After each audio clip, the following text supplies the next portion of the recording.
जय भीम। नमो साथियों। साथियों, आज हम हैं कर्नाटक की राजधानी बेंगलुरु में। और आज यहाँ बेंगलुरु में महाबोधि सोसाइटी ऑफ इंडिया का जो महाबोधि मंदिर है, वहाँ पर हैं बेंगलुरु के लोका शांति महाविहार में। और यहाँ पर हमारी मुलाकात हुई प्रोफेसर महादेव जी से, जो कि पाली के विख्यात प्रोफेसर हैं। बहुत अच्छी रिसर्च इनकी है। और जब मैंने इनसे बातचीत की तो मैं जानकर हैरान रह गया कि कितनी डीप नॉलेज और कितनी डीप रिसर्च इन्होंने की है। तो मेरी इच्छा हुई कि क्यों ना जो भारत में जो बुद्धिज़्म है, भारत में जो बौद्ध धर्म की जो स्थिति है, उस पर एक व्यवहारिक चर्चा इनसे की जाए। तो प्रोफेसर साहब, आपका एनबी न्यूज़ 24x7 में आपका स्वागत है। और जैसा कि आप देख ही रहे होंगे कि भारत में बौद्ध धर्म की बहुत ही खराब स्थिति चल रही है। पिछले 70 साल से, जब से बाबा साहेब ने बौद्ध धर्म को अडॉप्ट किया और लोगों को ये अडॉप्ट करने के लिए कहा, आदेश दिया, लेकिन उसके बाद से भारत में बौद्ध धर्म की स्थिति अच्छी नहीं बनी हुई है, जिसमें कि बौद्ध भिक्षुओं का एक बहुत महत्वपूर्ण रोल होना चाहिए था। लेकिन बौद्ध भिक्षुओं का महत्वपूर्ण रोल होने के बजाय समाज में कोई भी आज चीवर पहन लेता है और अपने आप को बौद्ध भिक्षु क्लेम कर देता है। तो ऐसी स्थिति में आप क्या समझते हैं कि क्या भारत में बौद्ध धर्म का प्रचार संभव है? या असंभव नहीं, संभव है। सी, if anybody he himself can wear the chivara and declare himself as a monk, ये तो गलत है, नहीं करना चाहिए। वो लोग कर रहे हैं, वो क्वेश्चन करना वो बंद करना चाहिए। They have family also. या definitely they should not have. उनके बीवी है, बच्चे हैं। हाँ, सो एक भिक्खु ऐसे नहीं हो सकता, कपड़े पहन के भिक्खु नहीं हो सकता। So there is a procedure according to Buddha. So there must be a standard sangha. Already there must be a sangha. There is no sangha at all in India. Yeah, there is no strong sangha here. So according to Buddha, there must be a sangha. In the sangha, there must be a Sotapanna, Sakatagami, Anagami, Arahant. Any one of these four. And under this guidance, the person who want to become a bhikkhu should go and study Vinaya Pitaka completely. सामने बनकर training करना चाहिए। Training करना चाहिए। वो सब भी rule what Buddha told वो प्रैक्टिस करना चाहिए प्रैक्टिकली। ये सिर्फ नहीं बैठ करके चांट करना नहीं, प्रैक्टिस करना। उसके बाद आफ्टर 1 ईयर 2 ईयर 3 ईयर वो संघ है ना, वो उसको एग्जाम करता है। His teacher will tell the Sangha. उसका जो टीचर है, जो उसका गुरु है, हाँ, वो संघ को बताएगा कि मेरा जो शिष्य है वो तैयार है, उसकी परीक्षा ले लीजिए। परीक्षा ले लीजिए। सो परीक्षा करेंगे उस लोगों के साथ। सो परीक्षा के बाद में वो समझाएंगे वो बराबर सीखा नहीं। उसके बाद वो डिक्लेयर करेंगे सभी संघ के साथ, सभी एक साथ डिक्लेयर करेंगे वो उपसंपद हो गया। Then only he is a bhikkhu. But to my knowledge I am surprised somebody is giving a letter, oh you are a bhikkhu, you go, you are a sotapanna, you are a go. What is happening in our country, I don't know. But it has to be stopped. Yes. But I tell you through your channel, these fake monks you are there in India, हम नहीं छोड़ेंगे आपको। They must be exposed. Yeah, definitely we are going to expose. उनका खुलासा करना चाहिए। Definitely. लेकिन अगर उनका खुलासा करते हैं तो जो उपासक लोग हैं वही हमारे अगेंस्ट खड़े हो जाते हैं। वो कहते हैं कि आप भिक्खु को बदनाम कर रहे हैं। क्योंकि सी, ये उपासक लोग हैं वो नहीं मालूम है, उसको नहीं मालूम है। They don't know what exactly the bhikkhu means. They are already towards Dhamma. They are very attracted towards Dhamma. If they see the chivara, they completely surrender. चीवर देख कर ही बस, yeah, they blindly they accept him as a Buddha. Yes. That is ignorance.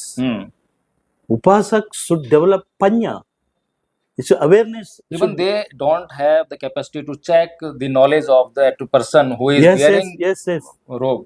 Yes, that has to be checked. Yes. So the first thing what we have to do, we have to educate the upasakas. The first thing. Then the solution is this. यही एकमात्र solution है कि हमें उपासकों को जो है train करना पड़ेगा, उनको बताना पड़ेगा कि धम्म क्या है, विनय क्या है, एक भिक्षु की जो है उपसंपदा कैसे होती है, वो चीवर कब पहन सकता है, चीवर कब नहीं पहन सकता है, और क्या करने पर उसका चीवर उतारा जा सकता है। हालांकि भिक्षु संघ का ये कार्य होता है, लेकिन भारत में भिक्षु संघ नहीं है।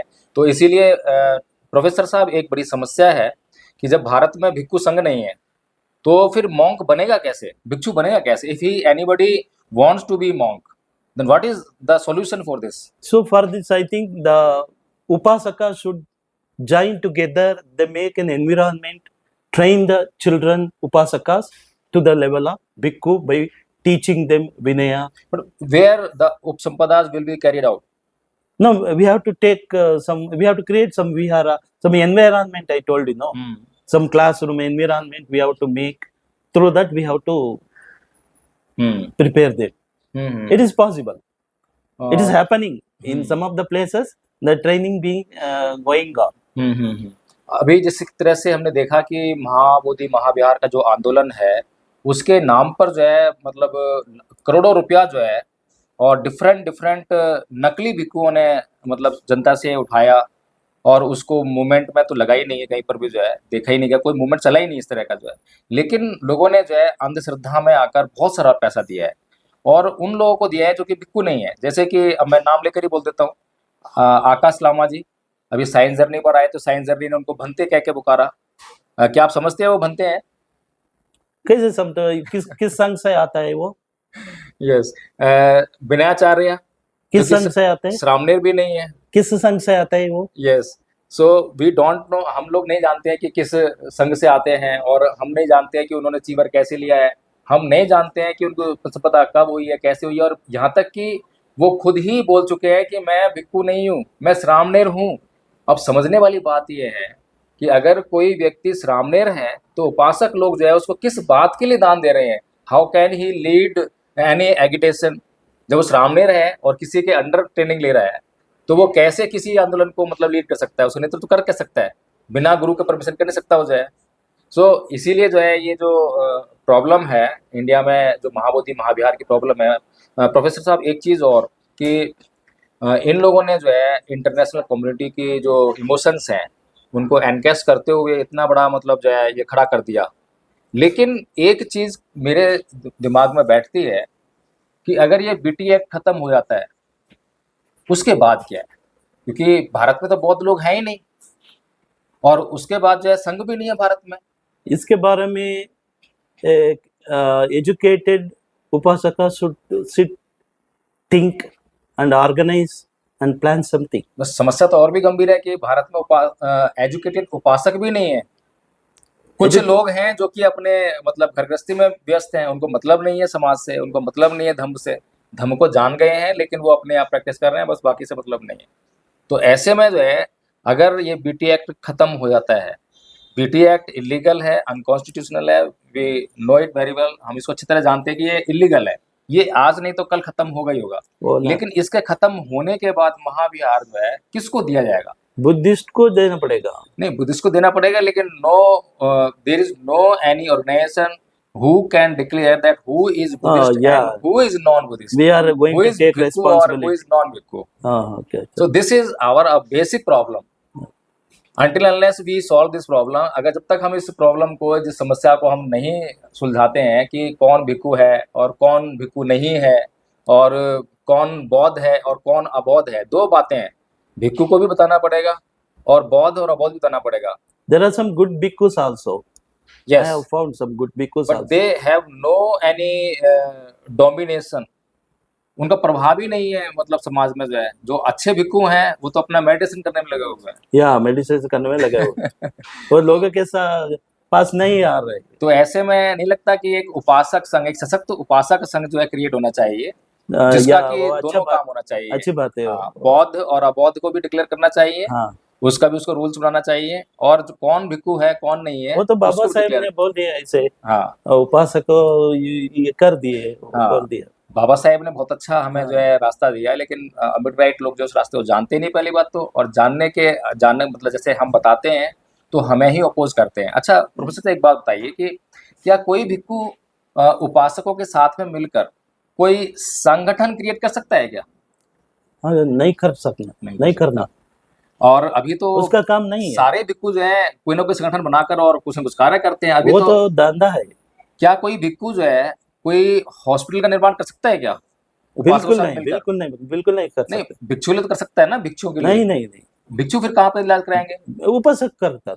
तो आप लोगों ने देखा कि किस तरह से जो है कोई भी भिक्षु जो है किसी उपासक के साथ मिलकर, पहली बात तो कोई भी इस तरह का आंदोलन या संगठन नहीं बना सकता है। उपासक संघ अलग होता है और भिक्षु संघ अलग होता है, दोनों के नियम अलग होते हैं, दोनों का लाइफ स्टाइल अलग होता है। इसके अलावा कोई भी भिक्षु जो है, जो 10वां सील है, एक बार 10वां सील जरा बता दीजिए हमारे उपासकों को जो है। I cannot remember all those. But अच्छा अच्छा, 10वां सील जो है धन संपत्ति और सोना चांदी, इन चीजों को किसी भी भिक्षु के पास रखने के लिए मना करता है। और ये इसलिए है ताकि एक भिक्षु को जो कि अपने निर्वाण के पथ पर अग्रसर हो गया है, उसका उद्देश्य है कि निर्वाण को प्राप्त करना है, और निर्वाण को प्राप्त करने के लिए उसको अपने चित्त को शुद्ध करना है, और चित्त को शुद्ध करने के लिए जो उसके चित्त में विकार हैं उसको एलिमिनेट करना है, उसको बाहर निकालना है। जब तक वो अपने चित्त के विकारों से मुक्ति नहीं पाएगा तब तक वो निर्वाण को प्राप्त नहीं कर सकता। और ये जो लोभ लालच, रुपया पैसा, सोना चांदी, ये सब जो है उसके मार्ग में बाधा है, ये उसके विकार को बढ़ाती है। इसीलिए जो है किसी भी भिक्षु को बुद्ध ने 10वें सील के माध्यम से ये सब जो चीजें हैं, सोना चांदी रुपया पैसा, इसको रखने से मना किया है, इसके संपर्क में आने से मना किया है। केवल अपने आवश्यकताओं की चीजों को समाज से लेने के लिए कहा गया है, क्योंकि उसको निर्वाण प्राप्त करना है, और निर्वाण प्राप्त करने के लिए चित्त को शुद्ध करना है, और चित्त का आधार बॉडी है, शरीर है, और शरीर को बनाए रखना, शरीर का स्वास्थ्य रखना बहुत जरूरी है। और शरीर को जो स्वास्थ्य मिलना है वो समाज से मिलना है। तो समाज जो दान देता है उसके बॉडी को बनाए रखने के लिए देता है, ताकि वो अपने चित्त को परिशुद्ध कर सके। तो प्रोफेसर साहब, एम आई करेक्ट और not? 100% you are correct. Thank you professor साहब, बहुत बहुत साधुवाद आपका, जो है आपसे अच्छी मुलाकात हुई और आपने इतनी अच्छी जानकारी दी। नमो मेरे को- बुद्धाय, जय